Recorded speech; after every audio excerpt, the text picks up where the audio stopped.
Oui, les assises, vous savez, c'est devenu une tradition au niveau du MEDES. Chaque année, nous organisons ce qu'on appelle les assises économiques annuelles du mouvement des entreprises du Sénégal avec une thématique, en général, c'est des thématiques qui entrent dans le contexte général. Et cette année, la 20e, nous avons décidé d'échanger, de travailler sur la croissance à 2 chiffres en perspective et quel modèle de développement pour le Sénégal. Il est important, je pense que dès à présent, de réfléchir sur les retombées de l'exploitation du pétrole et du gaz.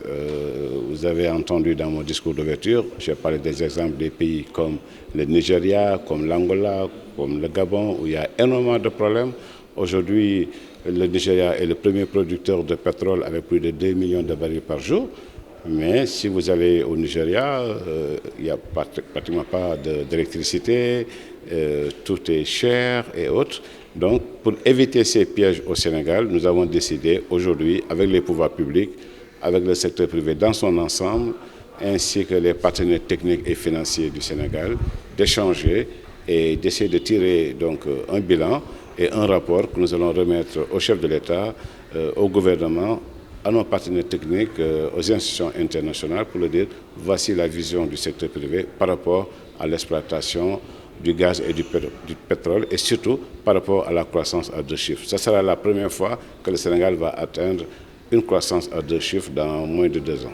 Le secteur privé a besoin de l'État, comme l'État a besoin du secteur privé. Vous nous entendez toujours dire que nous avons besoin d'un environnement propice à l'investissement. Dans chaque pays, c'est le secteur privé qui crée de la richesse, qui crée de l'emploi, qui contribue à la croissance. Donc l'État a besoin de son secteur privé, mais le secteur privé aussi a besoin de sentir l'appui de l'État. Donc toutes les conclusions, pour chaque année, sont remises au chef de l'État, au gouvernement et surtout aux partenaires techniques et financiers du Sénégal, comme l'ONUDI, vous avez vu son représentant, le représentant de l'Union européenne, de l'UMOA, du FMI, de la Banque mondiale. Je pense que c'est un travail très pertinent et important que nous menons depuis 20 ans pour apporter notre contribution, ne pas rester sur le banc de touche à commenter, mais être des acteurs par rapport au développement économique et social du Sénégal.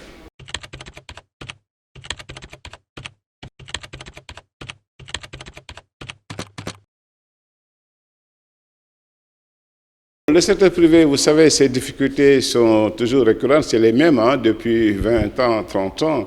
C'est un besoin de financement, on a besoin quand même de l'appui financier de nos banques, mais comme vous le savez, les banques au Sénégal, on a plus des banques commerciales que des banques de développement. On a besoin aussi, je l'ai dit tantôt, de l'appui de l'État, parce qu'un secteur privé fort, il faut un État fort derrière. Si vous prenez l'exemple du Maroc, vous voyez le roi, il se déplace avec 200 chefs d'entreprise. Vous prenez l'exemple de la France, Macron se déplace aussi avec 200, 300 patrons. Vous prenez l'exemple aussi des États-Unis, Trump se déplaçait avec plusieurs centaines. Donc, le secteur privé a besoin donc, de l'appui de l'État. Et je l'ai dit tantôt, le besoin fondamental du secteur privé seront les financements. Et surtout aussi, sur les marchés publics, parce que le constat que nous faisons, c'est que les très grands marchés donc, sont captés par les multinationales, alors que le privé est là. Nous avons décidé depuis quelques mois, bientôt 1 an, même nous au niveau du secteur privé, de se mettre en consortium pour pouvoir compétir et aussi gagner des marchés d'État, des marchés substantiels, pour justement que le secteur privé soit encore davantage actif, parce que ce que le secteur privé national gagne reste au Sénégal. Si c'est le secteur privé international, tout ce qu'il gagne, ça repart vers l'Europe, vers l'Asie, ou dans les autres pays. Donc je pense qu'aujourd'hui, l'État a compris et nous travaillons en bonne intelligence avec l'État du Sénégal pour booster encore davantage le secteur privé. Et ces genres de travaux créent des synergies entre l'État et le secteur privé, et les conclusions sont toujours donc mises en avant par l'État par rapport à ces politiques publiques.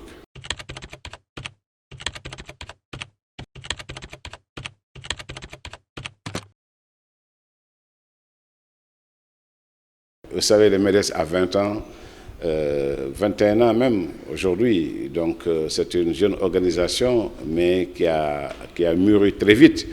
Hein. Le MEDES, c'est 10 bureaux à l'international. Le MEDES, c'est plus de 10 concepts, entre autres les assises économiques auxquelles nous vivons aujourd'hui. Il y a les corridors, qui est devenu aujourd'hui la première cérémonie de remise de distinction en Afrique. Il y a le forum du premier emploi. Ça fait 21 ans, nous organisons, nous avons compris la problématique de l'emploi avant tout le monde. Et c'est des dizaines de milliers de jeunes que le MEDES a aidé à insérer dans la vie active sans aucune contrepartie. C'est un concept qui est gratuit. Il y a les Africa Leadership Awards, c'est la version internationale des Corées. Nous les préparons, nous serons dans un mois à New York, au Marriott Marquis, pour la 4e édition des Africa Leadership Awards, qui accueille plusieurs chefs d'État, plusieurs chefs de gouvernement, des ministres des Affaires étrangères, des ministres des Finances et tous les grands hommes d'affaires africains. C'est pour montrer encore une fois les champions africains, parce que l'Occident en général reçoit des images très négatives de l'Afrique. Et nous voulons inverser cette chose-là pour dire que l'Afrique a des champions et faire éclore aussi des champions, des talents cachés. Donc le concept d'Africa Leadership va dans ce sens-là. Et puis il y a les universités d'été, il y a les business breakfasts. Le MEDES, c'est 10, c'est 12 concepts. Il y a la diaspora des affaires qui réunit la diaspora, le secteur privé national, les pouvoirs publics, etc. Donc le MEDES, c'est un concept, c'est un projet de société, c'est une vision, c'est la rupture, c'est l'action. Et c'est pourquoi notre slogan, c'est le pari de l'action, voyez-vous. Le MEDES est devenu une institution internationale. Partout où vous passez dans le monde, le MEDES est connu. Donc des difficultés, ça ne manque pas, surtout dans les débuts. Les débuts, c'est toujours difficile en Afrique, au Sénégal. On ne facilite pas les choses, mais il faut se battre, il faut être carapacé, il faut savoir encaisser les coups, en donner aussi. Mais surtout poser des actes, parce que c'est les actes qui sont les plus importants. Hein, la théorie, les discours, ça passe. Mais lorsque vous posez des actes, depuis 20 ans, nous posons des actes. Je vais nous parler du Forum du premier emploi. Nous, notre particularité, c'est la constance. Et les Africains ne sont pas constants.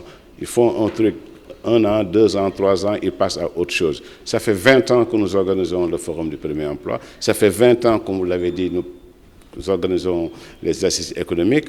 Ça fait 16 ans que nous organisons aussi les corridors. Ça fait aussi 20 ans que nous organisons la diaspora des affaires, etc., etc., etc. Les Africa Leadership Awards, on l'a lancé il y a 4 ans. On en a fait 3 à Paris. Nous allons en faire, Inch'Allah, 3 à New York avant de migrer vers le Golfe, en particulier vers Dubaï. Et donc, bon, le MEDES bouge, le MEDES inspire, le MEDES réfléchit, le MEDES passe à l'action. Et aujourd'hui, nous sommes fiers d'une petite organisation parce que ça a été créé du néant, il n'y avait rien.